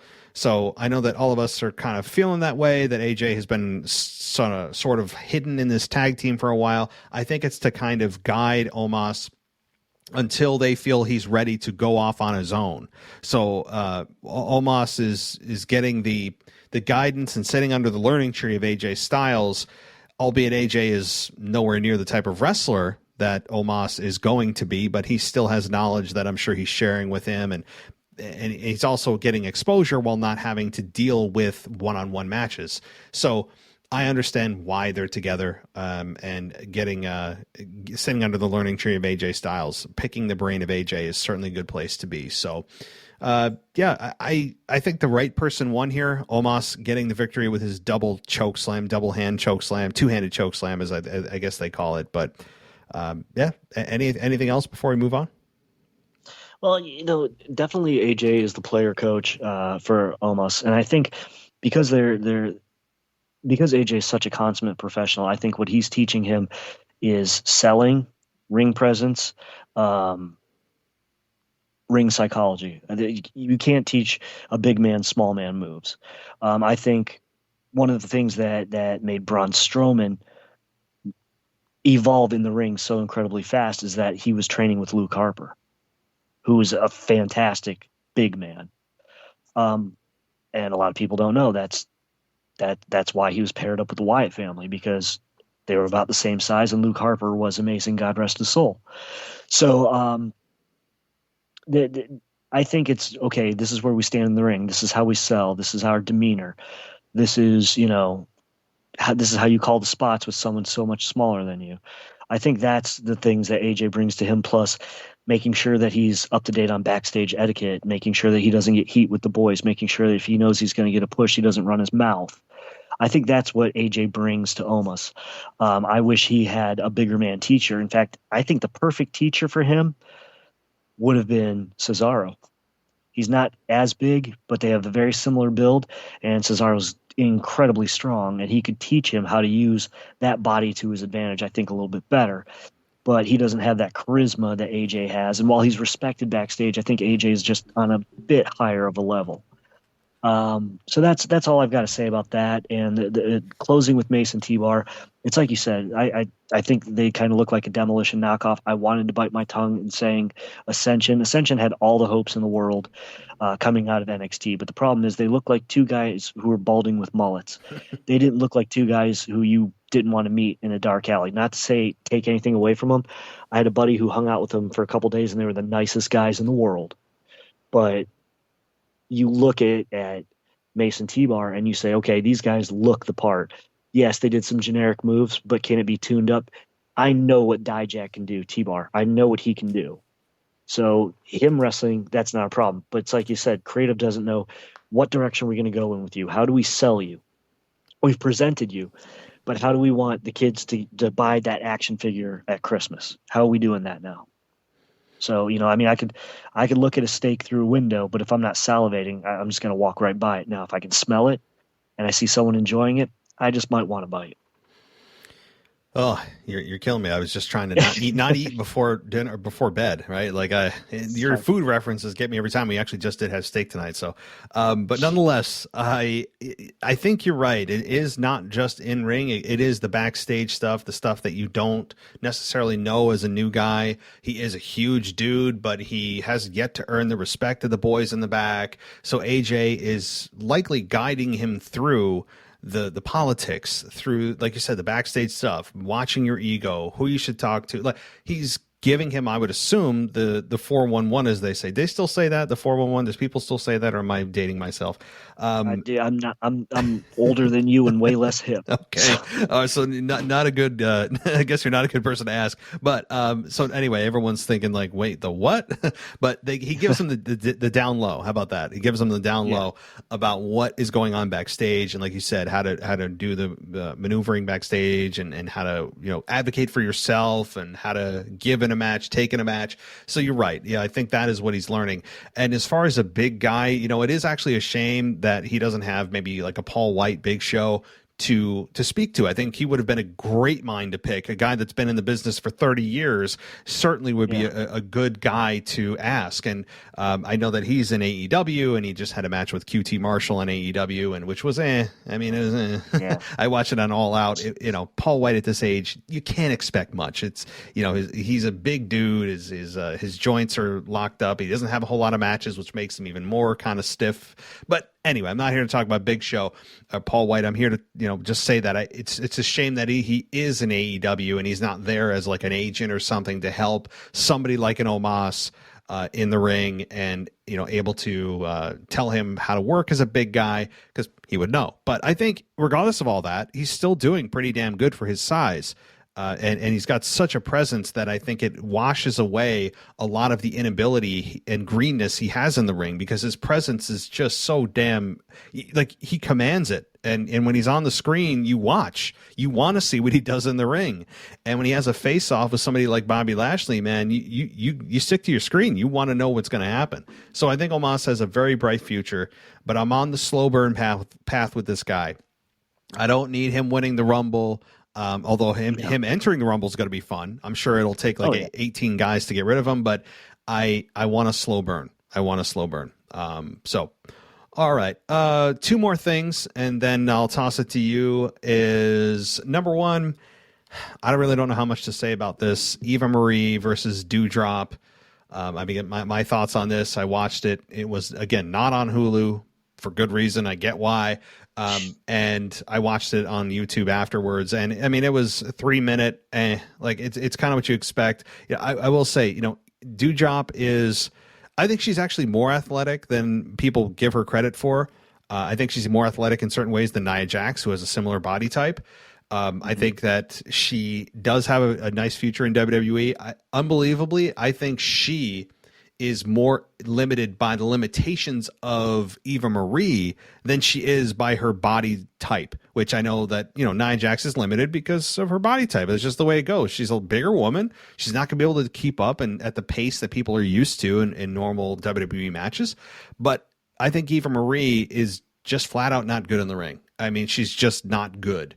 And I think that WWE brought her back for eye candy, which is, I don't understand what we're doing here. This is 2021. This is not the Divas era. This is not the Playboy pillow fight era. This is a different time, and unfortunately, Eva Marie to me feels like a leftover from the Divas era. She doesn't feel like she belongs in 2021. She feels like she should be doing some kind of model shoot or taking an Instagram picture and making sure she's got the right filter to make herself look the hottest, whatever she wants to do. It just doesn't, I'm sorry, she doesn't feel like she belongs in WWE. And if her gimmick is going to be that I don't wrestle, I avoid wrestling, that's not a gimmick. That'll just get people to go, okay, well, we're not going to get a match here. Screw this. It's not real heat. It can only be a gimmick for so long. The shelf life is not long, and I think Dewdrop needs to move the hell on and get away from Eva Marie. I could not concur anymore. Dewdrop has potential. I've started to search back under her former names and watch some of her indie stuff and overseas wrestling, and she can go. She can go. Of course, okay, you shave about 20 pounds off her and give her about 3 more years of hard in-ring work, and you've got a female Kevin Owens. I'm not joking. I'm not saying she's like super talented and they're holding her back, but you can only wrestle so much when you have cement shoes on, and that's what she's doing with wrestling Eva Marie.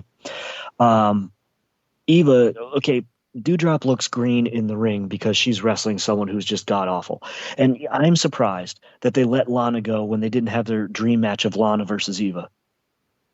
Because, that would have sold 1 ticket. and that's to either one significant other who didn't burn their ticket. Maybe their parents. Yeah. Yeah. I mean, they let go of Lana for a reason, because she was god awful in the ring, and as eye candy, fine, she was a good looking woman. I get that, but trying to force her into the ring and out of her element was just terrible. Then putting her in convoluted storylines and garbage storylines killed her career. What you could have used her in other ways, backstage interviewer. There's so many other things that you could have done with Lana if you had already signed her to this contract. So what you do is you downgraded. You got rid of her. So you took the Corvette in because it was running kind of bad, but then you left with a Tercel. What's going on here? Now the Tercel has a brand new bumper on it and a fresh, pretty paint job. But I got news for you. It doesn't have the performance level. Even Lana was better than Eva in the ring. And what was Lana's gimmick when she was palling around with Nia Jax? She wasn't supposed to wrestle? This seems a little familiar. I just want people to think that Eva was signed and brought back into the company when we lost Bray Wyatt, when we lost so many other people who are talented that they didn't know what to do with, but now we have somebody that you clearly don't even want to see and is making a farce of the in-ring product and a farce of the women's movement. I don't care how much eye candy she is. She has taken what people like Becky Lynch, Charlotte Flair, and Sasha Banks and Bayley. I mean, okay, you got the four, but then you also have Alexa Bliss. Shayna Baszler does not. She got some decent. Excuse me. She acquired some decent time, but it was all to build momentum for for Alexa. When we're putting Eva into a so-called storyline, even though it was 3 minutes, Baszler's not getting a real storyline. She's getting knockoff storyline. Baszler should be the top, the cream of the crop. She has a unique look. She brings something to that ring, and she's taking up where Ronda Rousey made us forget that she came in. So with that being said, Eva needs to go. If you're going to find her purpose, should be like what in the Legends, going out doing promo work, period. Go out and do promo work and do fundraisers. Go out there with Titus, because he was no ring general. You two go do all that promo work. You go do all those Make-A-Wishes. You go to all those celebrity golf tournaments, and you go to all those, new groundbreaking brand new banks and stuff like that WWE is going to put money into, so you want to make, your publicity there. That's where she belongs. And then Dewdrop, let's do something with her. I'm just afraid that she's going to show up with a tutu on, dressed like the B girl from the No Rain video. Yeah, I just dated myself. There's a little 1994 for you. Blind Melon, you're still alive in my mind. So anyway, that's how I feel about that. Yeah, I'm not really sure what to add to this. It's just, and here's the thing. I'm not a believer that of advocating for people to lose their jobs, right? Like I'm not advocating that she gets fired, because it is somebody's livelihood, and I don't know the personal insight of, Eva Marie and her situation or whatever. But, look, she doesn't belong in the position she's at. If she wants to be a valet, if she wants to be a manager for somebody as a mouthpiece and just can take a bump here and there, fine. I just don't want her at an in-ring capacity on a weekly basis unless she somehow strikingly changes or upgrades her ability in the ring. That's really all I have to say about that. The last thing that I have, and then I'll toss it to you for anything else, is Karrion Kross because we already went over the Bobby Lashley and Randy Orton victory, or Bobby Lashley victorious over Randy, and then of course Big E cashing in. We opened with that, but the last thing is Karrion Kross, who cut a promo or a vignette, I guess you'd call it, and the general message was that he's going to make everybody fall and pray. And I know you're not a big Karrion Kross fan, and I want your take on this, and I guess what they've done with him in general since coming up to the main roster. Well, see, here's the problem. I'm a huge Killer Kross fan. Huge Killer Kross fan. I am not a very big Karrion Kross fan. First of all, did you notice who the beginning of his promo, who it was a throwback to? Keith Lee. Sean O'Hare. Oh, Sean O'Hare. I'm not telling you anything you already don't know. Yes. Okay. The next thing is, he said he wasn't going to get lost in the shuffle, and I think you already have. First of all, your image, people think it's Farouk. It's not. What they're doing is borrowing from the old Memphis Lord Humongous gimmick. And anybody out there, trust me, just trust me. Sid Vicious portrayed it. A few other people did. It was a knockoff from Mad Max, the Road Warrior. It's exactly what he's dressed like. And please, anybody, just go look it up. I think that his intro in Impact/TNA was a much better intro than what they did with him on the main roster, as far as losing to Jeff Hardy and then looking like a goof, a complete and utter goof. I liked his promo tonight. I like the fact that he recognizes that he's already been pushed into the background. But the fact is, I want my Killer Cross back. I want the man who would dress up his security, and you'd have 5 security guards walking somebody out, and he would be the last one because they never showed his face, and they wouldn't have his tattoos shown. So then all of a sudden he'd flip out, knock the others out, and then cut a promo, and then scare the camera guy, take the camera away, and lay it on the ground next to the guy's face and cut his promo. That's Killer Cross. That's who I want. Not a guy in a gladiator outfit. Just his moveset hasn't been dumbed down completely. Okay, he's still solid in the ring, but he doesn't need to be going against Keith Lee. He's supposed to be squashing Jeff Hardy. He's supposed to be squashing The Miz. Everybody is, really. He's supposed to be taking out Adolf Ziggler. These people have had their time. Not the people who are also supposed to be sharing the limelight with him in the next 5 years. Because if not, I got news for you. In 4 years, he's going to be All Elite. When he can be Killer Cross again and just be himself. I've talked about character tune-ups. This is a regression. This is, we're running on one bad chamber in the engine. That's what's happening here. Now, I liked what he did. I liked the promo. I like the fact that he's calling out his position. Where are we going to go from here? Stop going after the other talented people. I don't want to see him going against Apollo Crews because they're both the future. I don't want to see him squashing Sami Zayn and Kevin Owens, but unfortunately, this is what they've done with the talent releases. And yet I want to see him take out Randy Orton. Give me that. But I want it to be a hell of a match. I don't want it to be one of these Edge wrestling on top of buses, doing goofy stuff. Those two could work a program. That is a future program that will steal the show. The Viper versus, I don't want to call him the future Viper. Just the Viper versus the killer of the Legend Killer. Something. We can find a way to spin it. It's your time's over, Randy. Tick-tock. The time for the Legend Killer has come and gone. You're a relic. Tick-tock. It writes itself. And with him being so much younger, it's fantastic shape. And then they have him in a tennis skirt, suspenders, and a hockey mask, gladiator mask. It is such an embarrassment. You took Killer Cross and you made him child-friendly Cross with a C. I think the mask, and I had to pull it up. I have it right in front of me as a picture, and it's really hard to look at because it's a perfect example of what Vince does with something that's not broken, right? Like he feels when something came up from NXT, he always had to put his fingerprint on it and automatically assume something is broken and had to characterize that person, had to quote unquote market that person, had to do something, add his own spice, add his own flavor, add his fingerprints, however you want to put it. I feel like they had to do something. I don't know if it's Bruce Pritchard or Kevin Dunn, who I know he's more of a producer or television, but probably Vince McMahon himself, who is putting and doing these things that are just no need to do it. And the mask was, anybody Google it. If you haven't seen it, I'm sure you have. It is terrible. It's just no need. There's no need. It's such a WWE thing to do.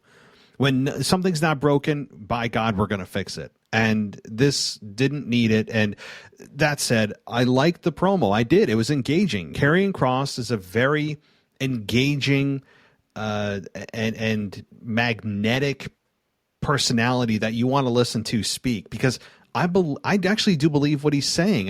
He has a certain credibility to his voice, and he's got great facials. He loves to make that little like angry face. He does it, I think, almost too much.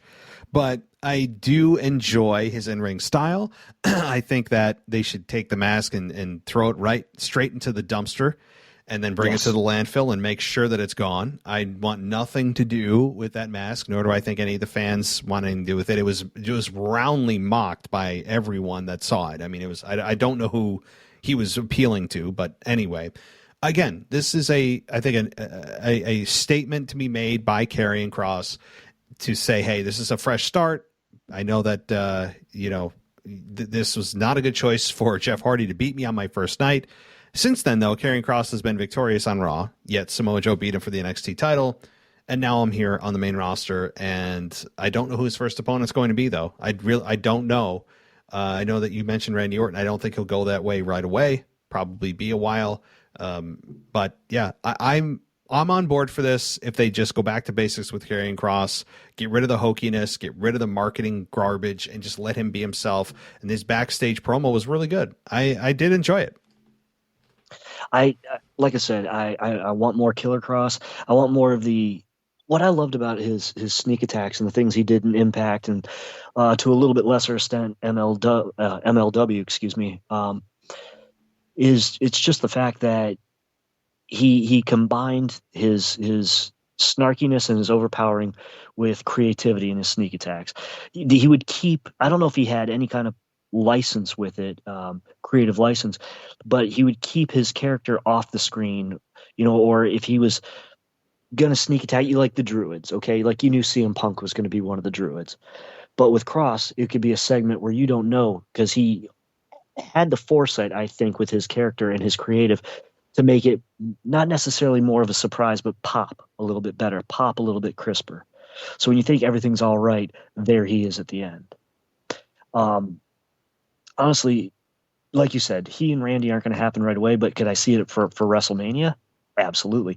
Or could I see like an even longer projection where he barrel rolls through quite a few people, and then it ends up next year's SummerSlam to a much bigger blow off, especially at that point. Randy's going to be close to retirement. Randy's old. Give Randy a break. I'm always saying, give Randy a break. Let's build to that. Let's get the Legend Killer versus the Killer. Let's put the legend to rest. That's a great promo. It writes, or a great promotional advertising piece. It writes itself, and there's so much they could do with it. And you could talk about how many people Randy's taken out in the past, and you could talk about in just the past year how many people. If you're going to retire Jeff Hardy, let Kross do it.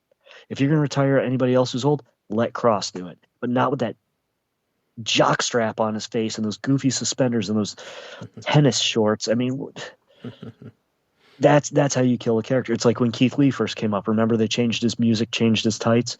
He didn't like it either. The Ascension first came up. They overpainted them, gave them shoulder pads. It wasn't stuff they were using before. If you let them use the painting that they were using towards the end before they left with a half skull face and something else, and just bare-chested and doing, whatever, and cut their hair, the half balding mullet thing didn't work. You let them tune themselves up. Don't let creative come up with all these goofy ideas that are just going to flounder. Just some things don't work. It's like I was saying about Bobby Lashley and long leggings. When your legs are the size of people and trees, don't cover them up. And when you're Killer Kross and you look that badass, he does. Let's not cover your face, put you in suspenders, and govern it. First of all, feeding your first match as a loss, and then never really explaining why, except to Jeff Hardy, who's in the twilight of his career. You botched the guy straight out the gate. Whose idea was this? That's where I'm going with that one. So yeah, I want to see more of Killer and less of Karrion. And then I'll be a really happy man with his character. And if you want to incorporate more of that Sean O'Hare, it never came to fruition. I'm not saying people don't forget, because I don't forget. But as long as it's not a complete ripoff and he's not always using that devil's advocate, I'm not telling you anything you don't already know over and over again. As long as you kind of use him as the guy who's going in between and making wrestlers mad at each other. Use it to that advantage without a catchphrase. And then he's getting what he wants. And he's having people taken out at his behest so that he has the easiest path. But when he gets in to fight that person, he's just a bulldozer. now we've got a character we can really, really sink our teeth into. And we believe he's that Killer Cross that we wanted to sign a long time ago, and not this guy that you changed into kid friendly. Let's sell a gladiator mask tomorrow. Yeah. I feel Rant like over. I feel like somebody watched the Gladiator series, like the week before, and they pitched it to Vince, and Vince is like, I love it. And that's probably what happened. Somebody pitched it to Vince at a production meeting after being inspired watching the movie and thinking Vince would like it, and Vince did, and he went with it, and it was a massive, massive flop. I mean, not only is it ridiculous looking and fixing something that's not broke, but you are also covering up one of the best parts of carrying Killer Cross is his facials and his demeanor on the way to the ring. You are now handicapping him by putting this ridiculous looking mask on. So it's a multi-level bad with this, and I hope that they have realized how bad this is, and that hey, when he comes back, that this is now gone. So one thing that is just coming to my mind, and actually was posted 10 hours ago to Stephanie McMahon's Instagram, is that the draft is returning October 1st and October 4th. So it's going to be a 2-night draft. Makes sense, but the draft is indeed coming October 1st, guys. So anything else, Michael? I know that we certainly covered everything with Raw, but did you have anything that you wanted to add or discuss? No, just my typical, if you want to find me, it's at 144 Captain on Twitter. I'm always looking for insight and ideas. And of course, I want to work some more with Mimi on some of our old school versus new school and different ideas. And if folks have ideas, they can always tag me in it or tell me what they think would be good, especially different perspectives with the age difference between she and I and different likes and dislikes. I think that we can build on more things like that. Aside from that, it was really great to be on the show tonight. Obviously, I've got a lot on my plate in my personal life right now, but it felt very flattering to be back on the show. I really needed that right now, and so I just want to personally thank you. Yeah, absolutely. This is cathartic. It's therapeutic for a lot of us, not just the listeners who I know listen. A lot of you guys listen to us at work, so hopefully you're not doing something that requires your audio attention. Stay safe, right, and to make sure your boss doesn't catch you. But I know for us personally, and I guess selfishly, for you, for me, and I know all of our co-hosts, it's a bit therapeutic to get away from whatever the hell's going on in our real life, to just jump in the sandbox and talk about stuff that I hate to say it doesn't really matter, but in real life, of course, it doesn't really matter. But that's what makes TV so successful, movies so successful, and we get to talk about this, and it's always a lot of fun. So yes, the feeling is mutual, and I hope things get better for you on a personal level, and we'll have you back on soon. All right. Well, one last thing, folks. Don't ever forget actually two things. One, the meaner Otis looks, the more he looks like Francis who stole Pee-wee's bike. And two, if you've ever seen the movie Clue, everybody knows that in the movie, the last line of the movie is the best line. So I'm going to give you the last line of tonight. I'm going to Candyland. I love it. You got to sign off now. This is great. All right. All right. Yeah. Good night, everybody. All right. Good night, everyone.